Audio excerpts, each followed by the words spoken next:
On this episode of the podcast, I have with me Barb Wixom. She is the principal research scientist at MIT Sloan's Center for IS Research. We're going to be talking about data monetization.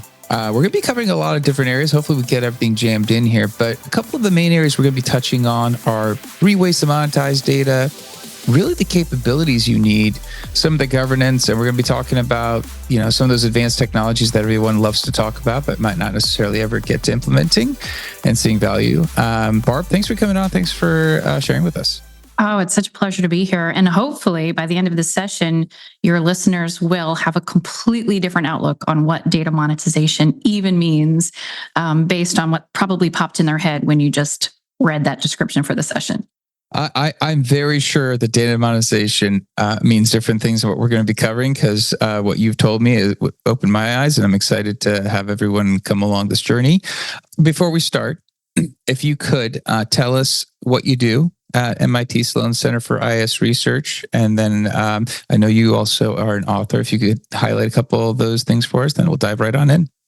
Sure. So I'm an organizational researcher, and what that means is I study organizations in the wild. So I have to do a lot of visiting and talking and interviewing with real people in organizations to understand really complicated dynamics. We all know that organizations are very complicated systems. My area of focus is data, and specifically how organizations create value from their data assets. And I have been studying that since 1994.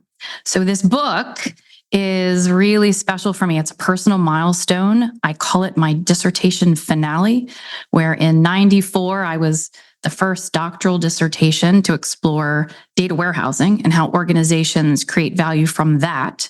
And I just kind of continued on. The flavors of data have changed from data warehouses. Now we talk about fabrics and lakes and cesspools and swamps and all types of things. But today, I finally feel like after 3 decades, the research has identified a lot of what we need to know about getting value from our data assets. And so this book is packaging that all up, is what anyone and everybody needs to understand fundamentally so they can be successful when it comes to data monetization. Awesome. We will definitely include a link to the book. I'm super excited to have you on, because I think when we spoke about data monetization, and I kind of had told you a little bit about what I hear, and you started explaining what data monetization means and the different aspects of it, I was like, I know very little apparently about this topic, and I thought this was a great opportunity to bring this topic to the audience. At the top to begin, we had mentioned, or you had mentioned, that there are some lack of common foundational pieces, language, semantic type things, where we're not actually fully all talking about data monetization in the same way. And I think maybe that's where maybe we could kind of start at that top level and dive right on in. It's not the field's fault. So there's no blame here or no judgment. At the end of the day, the field of data is a pretty new field, especially when you compare it to accounting and finance and medicine, right? And if you think about when we started establishing foundations, one of our large associations, DAMA, the Data Management Association, it didn't publish its first body of knowledge standards until 2009. And that's not that long ago. And so because of this, those who have worked in the data space or leaders who have tried to use data in productive ways, they've had to make up their own terms. They've had to go with the flow as vendors and analysts and such dub trends, like, think big data, for instance, and glom onto those so that they could have something to talk to and in ways to explain. So now is the time, I believe, that we have to pause and really start thinking about making sense of what's happening in common ways. And that requires language. And so that is one of my big hopes for the book, is that we can start terming things, in a standard way, so we can collectively understand where we're all heading. Data monetization is a good example. That term, when I first really wanted to use the term, I had reached out initially to data leaders, 58 of them, and I asked them to define it for me. I knew what I thought it meant, but I wanted to see what leaders thought it meant. And after 58 interviews and definitions, there were 58 distinct ways of thinking about data monetization. So I'm like, well, that's not productive. So I kind of regrouped on that and said, we're just going to, as CISR and as academia, we're going to put a stake in the ground. And if you go back to the monetization literature, just as a concept, this is just a basic business concept. If you are turning something into money, monetization, data monetization then is the conversion of data assets into money. And what's nice about thinking in that way, it's first of all, it's very simple. We're talking about financial returns. We're talking about starting with data assets and then the money that comes after. But then our research has led us to realizing that there are actually only 3 ways to do that conceptually. And anyway, and the book obviously gets into that in more detail. Yeah, no, I mean, I guess what I'm hearing, and I'm kind of curious, as you mentioned 3 ways to monetize data. Before we jump into those 3 ways, based on what the research that you've done, and obviously I'm sure the book has some supporting components to share with the audience as well. But when you think about monetizing data, before those 58 interviews, what were you thinking? What were you kind of anticipating answers would be? Because obviously you got 58 different answers, but what were you hoping you would hear going into that? Well, I knew what I would hear because I've grown up in this field. And so I would always hear, not the term data monetization, so pre-term, or at least the pre-popularization of the term. When I would have conversations, some people would be talking about value meaning intangible benefits.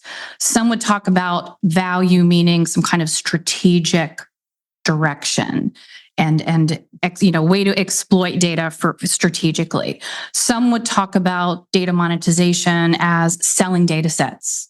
Think an information business, or things like that. So I knew there was a lot of ways to think about data value. Again, that's the basis of my dissertation and all of my research.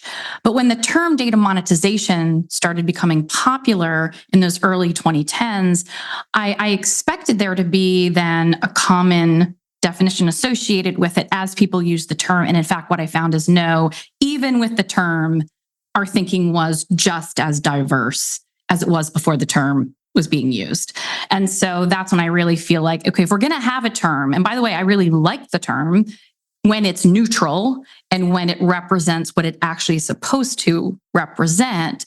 I find if we think of it that way, data monetization in the way of converting data assets into financial returns, then I feel like it's actually a very helpful way of thinking about data and value creation from it.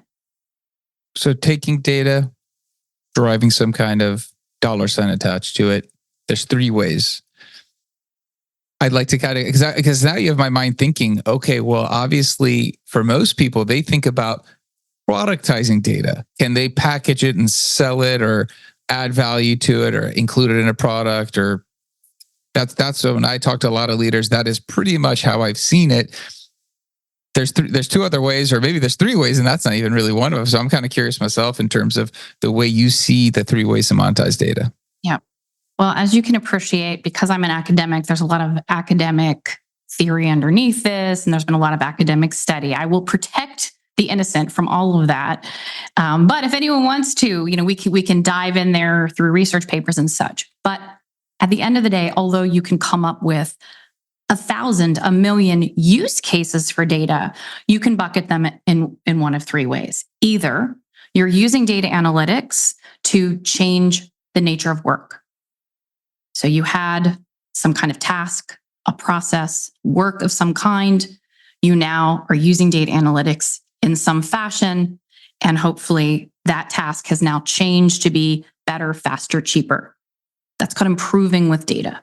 And that really has been what the mainstream organization of any kind, that's what we've been working hard at if we've been using data for value creation over the years. That's been the kind of predominant. And still to this day, 51% of monetization returns come from improving with data. All right. So, and if I need to have examples of this, you let me know. But the second is what I call wrapping. And this is when you wrap data analytics around an offering. So instead of changing work, we're changing the products of the organization. We're changing what the organization delivers in terms of either it's how it makes money or how it achieves its mission, right? So it can either be, again, a product like a medical device, or it could be a service like tax filing if you're a revenue service, like the IRS. Anything you deliver, if you add data analytics around it to add value for your consumer, your user, your citizen, that's data wrapping. And so instead of making things cheaper, better, faster, we're instead increasing the value proposition of our offering, of what we offer. The third is selling, and not just selling data sets, it's selling solutions, informational solutions. So you can sell data. Of all the ways to monetize, I would argue that is the most unappealing way to monetize data for a variety of reasons that we go into in the book. But selling, if you think of it as informational solutions meeting market needs or solving problems, and get away again just for this data set, even that I think is a healthier way of thinking about data monetization than just, again, selling data sets for money. So improving, wrapping, selling are the three ways. It's interesting because, I think an organization, based on how they view their technology assets, their capabilities, there's three distinct ways. And I think very clear to see how different types of organizations think. If you're a software company, I can see how you think about that. If you're a user of technology, I can see how you view monetizing data. Do you see overlap between some of these three different ways in terms of how people are potentially trying to leverage the concept of monetizing data so that it's maybe not as clear? Maybe that's why it's not clear, because maybe there is overlap there. Well, I'm not sure what you mean by overlap, because these are distinct concepts. But what we want is an organization to monetize appropriately the heck out of their data assets. So let me kind of paint you the perfect picture of data monetization. First, you're starting not with data, but data assets. Now, data assets are data you've invested in for future value creation. These are data that have been prepared in ways for reuse and recombination. Okay. And ideally, we have a concept called data liquidity. We want highly liquid data assets, right? That can, I always want to say appropriately, this isn't just, using it any way we want. This is under one of our capabilities of acceptable data use, that we are limitlessly, again, as appropriate, using our data assets for monetization. So first you have data assets, liquid ones. Then it's about, across an organization, any type of work, any type of product, or any type of new offering or informational solution can benefit potentially from these data assets being monetized. So we have different types of archetypes that we describe in the book. So there are some organizations that, because of their strategic intent, because of their business model, it makes sense for them to focus everybody's attention on just improving. Let's just improve work with data analytics, because we have to pick our battles, and that's where we really want to play because the money to be made is so significant. Or there are organizations like an information business where it's really all about selling solutions because that's core to their business model. In a digital type of archetype, and this is a company, think Google, but also think about organizations that have transformed like a CarMax, then what we would want there is that ability to, at the individual worker level, have the chance of monetizing by improving, wrapping, or selling based on where they sit in the organization and what goals they're trying to achieve. I guess when you're looking at companies and where they sit within their capabilities to take advantage of these three different ways to monetize, is there any correlation along capability and maturity models to how and when these three different monetization of data opportunities appear or are available? Absolutely, yes. And we also talk about that in the book. So we have a chapter on 5 monetization capabilities. And these are capabilities that came out of the research. They've been validated. So to give you a sense, the 5 are data management practices that create data assets that people can find, use, and trust. You need a data platform that can cost efficiently serve up data assets inside and even outside of the firm. You need data science that can detect insights that humans can't. You need customer understanding of real and latent needs in the marketplace. And then finally, you need acceptable data use, which is data governance on steroids. It's when you have not just compliance and regulation oversight, but also ethics and values. So those are the 5 capabilities. But there is absolutely a bar that varies in terms of how high it needs to be based on the kind of monetization approach you're pursuing. Improving, which is, think about it, you're changing the nature of work. So it's very internally focused. There's a lot of control going on because as an organization, these are your processes, your work tasks.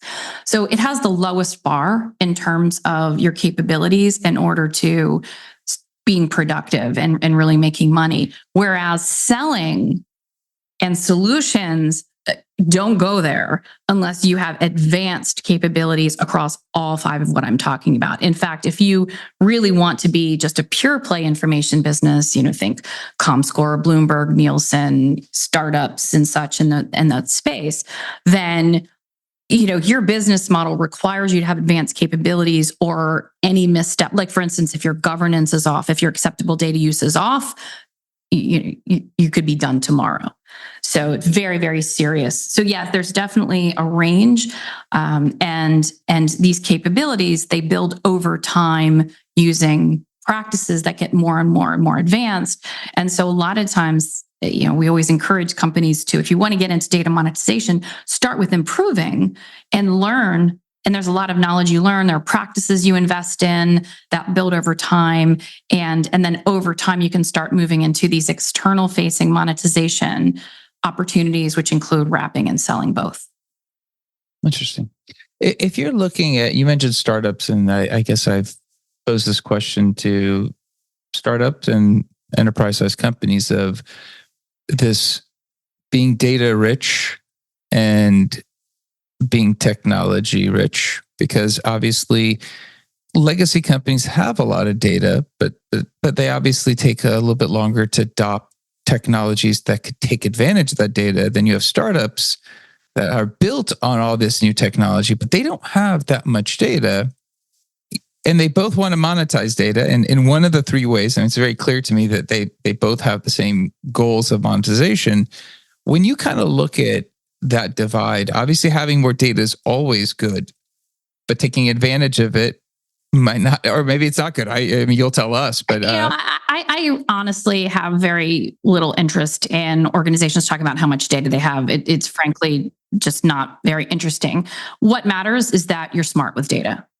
If you're smart with data, so for instance, I have startups and small companies that I study in my research, information businesses, where they might have 1 data asset or 2 data assets. I have one, it's a healthcare company that is an informational solution company that sells to hospitals to help them manage spend, that type of thing.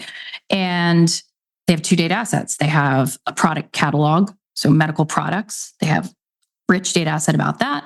And then they have what they call their supply chain data asset, which is basically the hospital specific, spend specific data that they use, and clinical outcome data. They have 2 assets. And now those 2 assets, they are fabulous assets they've been really working on, but they could easily as a company be distracted by a lot of other kinds of data, but they haven't. Strategically, they've focused on those 2. Same thing for big companies. And this is another reason why we want to really be thoughtful and purposeful when we're monetizing is step 1, what are the needs of our business model and strategy? Step 2, does that, what we came up with, does that speak to improving wrapping selling, or what combination of all 3? It's going to be different for every organization.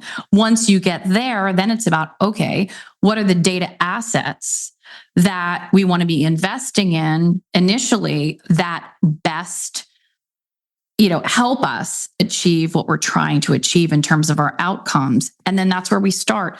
The rest comes over time. But that's kind of really how you get started. And that is whether you have 130,000 people or 10 people. It's that same approach. That's interesting. I guess when you're looking at that aspect, so the company that has two data products, their focus very narrow. And their data assets. Data assets, sorry. Data products assets. For me is a distinct concept, Absolutely. which we can talk about. But yeah, it's two data assets. Yep. Two data assets. Okay. Now I appreciate you make, that they're distinct things. When you're looking at that, two data assets versus, let's say, another company that's legacy, they have 50 years of data. Is there intentionality in play here? Meaning that the startup, they intentionally have been cataloging, managing, curating these data assets because they are aware of what they're going to do with it versus, hey, we've been in business for 75 years. We've just been collecting. We have data all over the place, but it's unorganized and it may not have as much value because somebody hasn't spent the time to actually identify, catalog, make sure the data assets are being curated, looked after. Is that intentionality? It is intentionality, but I wouldn't say that's only the case in organizations that sell. So this, a small company, for instance, let's say we're a company, let's take Intel. I'll pick on, I don't study Intel. So this is just kind of my external observation. If I'm a company like Intel, I'm known for Six Sigma process optimization. I'm really good at a streamlined shop, right? I bet if we went into Intel, we would find data assets about process performance and work performance that are just as impressive as the data assets that have been curated by a seller for selling solutions, right?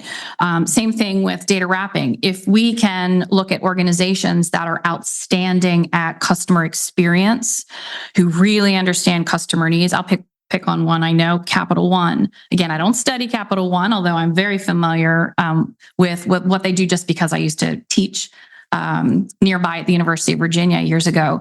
And they are very good at understanding customer needs and creating features and product experiences and such. And so if you went there and looked at their data assets that feed those, they're outstanding. So it really is, look at an organization, have they historically been using data well for their purpose? I bet you're going to find data assets. If that's not been the case, if there's an organization that has not treated data as an asset, that's where we get that phrase, right? And just has amassed data because it's just as a natural course of business, then I suspect there's going to be a lot of work to be done, and they're going to have to really pick their battles in terms of how to move forward for data monetization of any kind. Yeah, that certainly makes sense. If you're looking at companies that are obviously still in their journey of bringing the right set of capabilities, leveraging data, and now we're hearing about a lot of stuff about AI, and we're hearing about the challenges of that, and they're still struggling with the basics of blocking and tackling in the data space. There seems to be, like, as you're kind of talking about some of this intentionality, some of the data governance around the acceptable data use, we're talking about how to view these data assets to be able to actually monetize them. I'm sure there's CEOs of these larger companies that are thinking, we've got a lot of data. And that's, the baseline of their thinking. How do we leverage to this fantastic future of AI, which is going to spit out all this marvelous? That seems to be, I think there's a couple of steps we're missing from what we're hearing about monetizing data, having the right data asset, and then actually getting to the point where it's in a further downstream use case. Well, there's a lot that you just said. And first of all, I get that all the time of leaders thinking they have a lot of data. And again, I just reinforce that really doesn't matter. And I just say, think about water, look around. I'm actually on a lake. I'm looking at a lake. I have no desire to go and drink that. By the way, that is the best. That is visual. I think everyone now just understood when they have a lot of data and they just are like, oh, I'm looking at the Pacific or Atlantic Ocean. Okay, that's pointless then. Okay. I'm not going to go drink that water. Yeah. I have a pool. I'm not going to go drink my pool water, right? I'm going to go either buy a bottled water or I'm going to get something from a tap that I trust. And that's what I'm going to drink. It's the same with data, right? So let's just focus on the usable data that's been prepared for future value creation, our data assets. And that's what matters. But going back to the other, there's a lot, again, just to unpack a little bit more of what you just said. One of the processes we talk about in the book, and I really feel like this is also really important for people to get, is something that we call in the field data, insight, action. You hear that a lot in the data field. You go to a conference and people talk about, oh, you have to go from data to insight to action, and that's what creates value. Well, in the book, that's right. And we absolutely have to keep focused on data, insight, action, but there's also value creation that comes out of the action, and then value realization. So you can create all kinds of value, so for instance, let's say we have data as a bank and we're able to find an insight of some branches we need to close in order to make money in our branch system. And so we act by closing a bank, right? Well, then to create value, then we have to be like, okay, well, maybe we create value by reallocating tellers, making people happier. Maybe we create value by taking resources and reinvesting in online services. There's a lot of ways we can create value. But then how do we realize value? At the end of the day, if we look at our income statement, do we now have rental expense decrease because we're not paying for those bank branches anymore?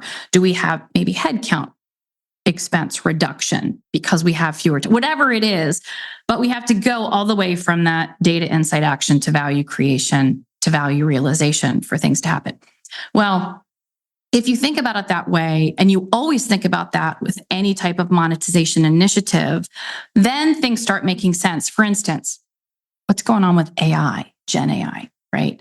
Well, that's insight. So what happens is over the years, new opportunities arise. Maybe it's a new way to architect data, like a data warehouse. Maybe it's a new technique for insight, again, like Gen AI or AI. Maybe whatever it is, it's going to fall somewhere along that data, insight, action, value creation, value realization, right? And so if you know, like Gen AI, where that falls in insight, then first of all, you don't just think about Gen AI, you think about within the context of everything else, like the data that feeds it, the change that happens because of it, the actual value we're going to reap, for doing all these new things. So it helps, I think, you make smarter decisions when you understand that whole context, right? The other thing is those 5 capabilities I talked about earlier, they are in play regardless of the flavor of technique and such. And so with Gen AI, you also have to go back to those 5 capabilities and, for instance, say, do we have advanced levels of these capabilities since Gen AI is an advanced data science technique? And if we don't, it means we're vulnerable. We have gaps in capability that we have to really consider as risks if we're going to proceed with this. And that's what a lot of organizations are finding. For instance, their acceptable data use practices just aren't there yet, and need to be in spades as we're making decisions about how to move forward. I guess as you kind of see the field and you're seeing people having to take harder look at the data, the assets they have, their capabilities, because maybe the data, insight, action, I guess the maturity component of that, people have always used and looked at data slightly reactively to a degree. Now that we're kind of forward thinking and we're starting to look at people who are like, hey, this can actually be leveraged to do something and we can actually level up. That leveling up is not as easy as it sounds. ChatGPT seems really cool. You get on and you get a prompt, it's done. A lot has gone into bringing that to market. As you're kind of seeing and talking to people and trying to set expectations, where do those conversations go? Because people are hearing one thing and they're seeing and getting excited. They're seeing, AI stocks go through the roof, thinking, but they need to still be able to do some of that basics that they need to put in place to actually realize that value. I always go back to the basics. It doesn't mean that people have to act basically. It's just that as you are considering contemporary opportunities, you should be considering that standing on really firm ground, knowing the dynamics of how all of this works. And if you know that you don't have capabilities for an advanced technique, for instance, like Gen AI, but really believe that there's a fit for, again, maybe your business model, maybe you're a knowledge worker type of organization where there's a lot of money to be made in making knowledge work more efficient. Again, that makes total business sense then to really take Gen AI seriously. However, then you also at the same time realize that you don't necessarily have established capabilities that are sufficient for where you want to go. Well, then you make a plan for remediation, right? Then you can actually manage this situation. You can make investments. You can start small. You can scope. There's lots of ways where you can move forward in safe ways. And organizations do that all the time. And so that's how we have to work with data. And the nice thing you had mentioned earlier, the concept of a journey. When organizations, I don't care how advanced they are, they're always on a journey when it's about data because you're always introducing more and more practices. You're always learning more and more. And so your expertise gets deeper, broader over time. You're able to introduce more effectively contemporary opportunities like Gen AI as you go. So this is a journey. The point is, start now, know what you're getting into, and this is why I love data. It's a happy place because it can only get better. I hope if you do the right. Now, I guess it can't go better if you don't, follow the rules. But if you follow the rules, there's so much upside in getting started now and moving ahead. Are you obviously, we're all catching up with the impacts of Gen AI and companies are looking at it. Are you already looking past that? Are you on the potential next thing that's coming that we're all going to be talking about 10 years from now? So that's always on our radar. I have a wonderful group of advisors for my research. They're all chief data officers, chief analytics officers. So we have about 100 organizations that help fund our research. We're a nonprofit, so everything I produce is free for the world through our website. So I hope people take advantage of our free resources. But to do that, we have these 100 companies who fund the research. They also serve as my first line of defense for research. And so every quarter and then every year, I'm connecting with them to understand what are the emergent challenges. That's how I keep up with Gen AI and know what's going on. So I guess, yes, it's always on my radar. It's that balance of making sure that I'm researching foundations, like what's in the book, but then also hitting at the edgier stuff. So topics like data liquidity, for instance. Right now, one of my big topics is not just AI, but what we call AI at scale, where it's when you have not just some AI initiatives, but some of the organizations I study at this point now have literally a proliferation of huge volumes of models that are highly interdependent in production that have to sustain over time. How does that happen? So that's my current research in AI, which is fascinating, especially when you throw in Gen AI as one of the flavors that have to survive and thrive in that environment. Well, that's going to be a good one. Maybe down the road, we got to bring you back and talk about that because I think people are going to get to a point where that's going to be a tipping one as well. So I want to thank you. If somebody does want to reach out to you, obviously we reference some links. We'll make sure we link to the book and to MIT Scissor. What's a good way of touching base with you if somebody wants to reach out? Well, please first LinkedIn to me. Also, as a professor, I'm very easy to reach. You can just Google MIT's website. So it's bwixom at MIT edu. Very, very easy to find. And one potential ask is I'm literally in the middle of a study right now.